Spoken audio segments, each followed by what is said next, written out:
waxaan uga sheekay marka dhibaato badan ay xabsiga jirto waxaan irinay waa nala garaacaa dadka xanuunsan lama daweeyo shaqo inta la wada lagu soo shaqeystaa la soo aado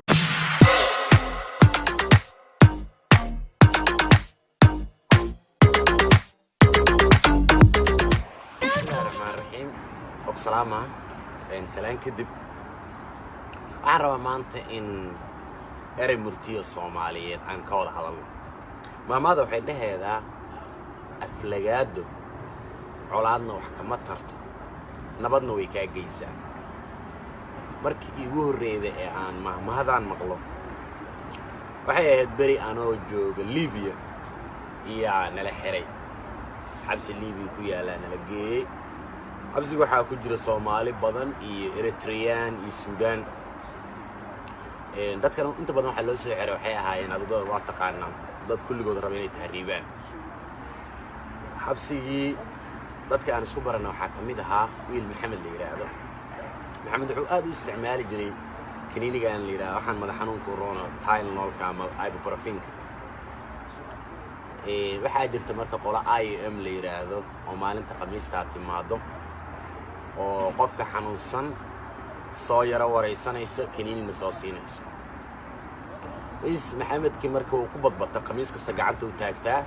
soo helay ibuprofenkaas markaan Maxamed isbarno marka wuxuu yirniyo adaa cusub maanta haday qolada IM ka timaado gacanta taago oo adiga soo ana xanuunsan dheh xagee laga hayaa dil guraana madaxa dheh si aad igu soo qaado Tylenol marka wiilka saaxiibaan noqonay ay hanin gacanta aan taagtay maalinka Khamiista markay yimaadeen waxaan u tagnay qoladii aliigay qol ay fadhiyaan qof dhakhtar iska dhigay oo ku wareysanaa marka xagee laga hayaa madaxa xanuuna is box meeshaan Tylenol iga soo bixisay markaan bixi magaal irmay interview aad mareeda qof ku wareysanaa waxa la iigay nin magaciisa igu sheegay Francesco oo Talyaani ah Francesco bis uu i wareystay wuxuu yiri ka waran noloshiin xabsiga waasay waxaan uga sheekay marka dhibaato badan ay xabsiga jirto waxaan irinay waa nala garaacaa dadka xanuunsan lama daweeyo shaqo inta la wada lagu soo shaqeystaa la soo aado dhibaato badan aan uga sheekay wuxuu yiri birri toolo jimcaha yiri xabsiga waxa soo booqanayo yiri midowga Yurub baarlamaankiisa oo markaas uu madaxweyne ka yahay wasiirka arrimaha dibadda ee Jarmalka marka wuxuu yiri markay ka meesha ay soo galaan yiri xerada aad ku xirantihiin aniga waan soo wadaa waxaan keenayo qolka adinka aad ku jirtaan markaan ku keenay la yiraahdo yaa hadlaayo gacanta taago waxaan aan adiga ii sheegayso yiri ayagoo sheeg okay adiga qolka xabsigan ku soo noqdo Soomaalidan u soo noqdo waxaan nimeeyahay bari toole midowga Yurub soo socdo markuu noo yimaado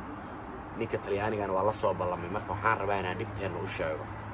hadii dadkii waxay dhaheen wallahi fikir fiican waay kuwa wada tacbaan ahaayeen lirkuwana dharka ka siibeena waa u sheegina dhibtana lagu haayo gaaya sidii adu maray cishi amal ay too la siisay seexanaya iyo wiil dadka xiran kamid ah Cabdicasiis la yiraahdo oo dabeecad ahaan dadku ma bahadlaba habeenkii inta madaxa dhulka dhigto lugaha kor u taagto oo sidii ay u qayliya oo waxa la siraaniga waxba ka qalban ninkii ay yeeray wuxuu baraada balkaalay aanu tagay wuxuu yirniyo caaw mahmahan ku sheegay wuxuu yiri mahmah in ku sheegay ii sheegay waxay tabaamad wuxuu yiri aflagaado colaad wax kama tarto yiri nabadna way ka geysaa waxaan ula jeedaa yiri hadii maanta birri markay yimaadaan yiri gaaladan midowga Yurub ee aad dhibaatada iyo ceebta nimanka ay nagu hayaan aad u sheegto yiri markay tagaan cid noo harayso waa Liibiyaan yiri marka wuxuu yirniyo tan ugu aflagaadeeda badhana gelin يا هبينك حقا waa yara fakiray adi maalinka dhan oo fakiraya subaxii waaga markuu bariyay irideen la soo furay waxa soo galeen midowga Yurub wasiiro iyo xildhibaano qolyooyin kaamirooyin wato idaacadii caalamka Al Jazeera CNN BBC telefishinna badan oo magac ahaan markaas aan aqaan iyo soo wada galeen gabar Lubnaanees ay wataan oo turjumaan u ah waxay dhaheen hal qof oo Carabi ku hadli yaqaan oo aan waraysanaan u baahana dhalinyaradina xala waxay ogaayeen moogtaa in aniga aan ku tashanay inaan anigu hadlo waxaan Cabdirasaaq aan noo hadlay waan istaagay gabadhiya markay waxay tir su'aalaha idin weydiina waxay tir maxaad u xiran tihiin waxaan saddex siba waa u xiranahay qolo waxay u xiran tahay ayagoo dal shisheeya si sharci darro ah ku soo galaya ayaa la soo xiran qolana naftooda ayagoo haligaayo badda isku shubaayo alla soo qabtaan yiri qolana ayagoo magaalada iska socda la soo qabtaan yiri markaas waxaan ka dhigaa in yacni wax dhibaato badan aysan jirin waxay tiri waayeen nolosha xabsiga ka waran waxaan irniyahow inteenan maanta haddii la yiraahdo waalidayna ee xabsiga ka baxa in magaalada naloo deeyo qaab aan u noolaana xitaa ma naqaan sababtoo waxaan iri xabsigan waxaan ku haysanaa 3 cunto qada quraacasho waxaan ku haysanaa waxbarasho waxaan ku haysanaa shaqo oo shaqana la siiyaa waa soo shaqaysanaa marka waa runtii shaqo way jirtaa laakiin shaqadu waxa waaye inta la wada lagu soo shaqeeyo lagu soo dilaa adoo tacbaan lagu soo celinaa marka waxaan iri xabsigan nolol fiican ayaan ku haysanaa waxaan iri hogaamiyaha kacaanka ee Liibiya Colonel Muammar al-Gaddafi muwaadinka Soomaaliga wuxuu u yaqaanaa iri muwaadinka labaad ee Liibiya marka Soomaali hadaan nahay aad ugu sharfanaa Liibiya wax dhibaa ma qabno marka waxaan iri aadaan ugu mahad celinaa saraakiisha meeshaan nagu haysa aadayno dhaqaalayaa anuu u jeedaa marka waxaa isbedelay wajiga saraakiisha Liibiyaanka oo isdhahay ninkaan ama balaayo sheega farxad qoladii Yurubna waa yaabeenba nin xabsiga amaanaya dhahay wax dhibaa ma qabno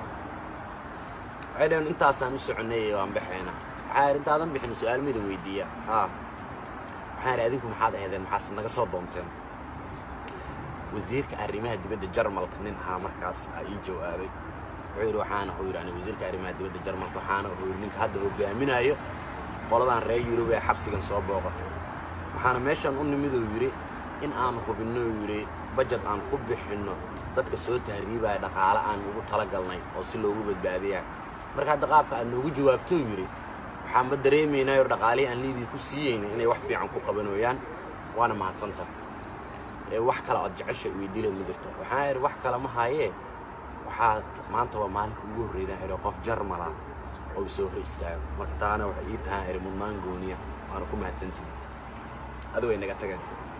Soomaalidu waxay isleeyihiin ninka hayta waxba ku ballanteynay xagoo amaan uga sheekay waxaan 5 daqiiqo dhameena mudiir nuur al dhigi ninka meesha heystay iyo saraakiishiisa oo socdaan soo wada noqdeen Cabdirasaaq weynak waa kana waxa la yiri maanta waxaad rabto dalbo ku sameeynaa waxaan iri shana marka dhimar rabtay oo tacbaan ahaayeen oo marka xabsi ku jirnaa horta waxaan iri shantaan dhimar rabto meesha ka sii daado shantii loo yiri guriina ma taqaanaan irda ka bax maxaa kala rabtaa waxaan intaan nada ilaa maanta dambi uma xiriinay نوع روتر دولة أو حرنتين هالمر يريد إذا كم فرق لكن هبين كسر شنان دينا هبين كسر شنان دينا كل جيل ما شو هذيك دينا إيه بالكالة هذه كانوا أنت إلى بعير هذه كان يريد كبحث كبح مركب أرطار ماشي عن الصعود معها الحبس يعتنا كشاكين وحان الصعود حيتها أفلجات ده علادنا وحكمت ترت نبضنا ويكاج جيسان لأنها الدلوع اللي قدرتها وحيتها ما أنت مركب قف عايضة علاد اللي بدي إني كده حيسي وحبوا ما ذنبين نبض إيدين ده حيسينه واضح مسي مركب ما أنت Soomaali هذانا وحان وبضناي قف كستو ضدوا أفلجات دينا مركز أو wax أفلجات دينا أدنى نبض واتكفوا جاني قف كأد أفلجات دينا نبمو قضود وجيس ملحن مركب وحان براروجيننا وناج يقروح ذا بسلة إن هذا أفكار جبرت ولا ندك أذن عين كيكو عين هذا الصبر ما تنتهي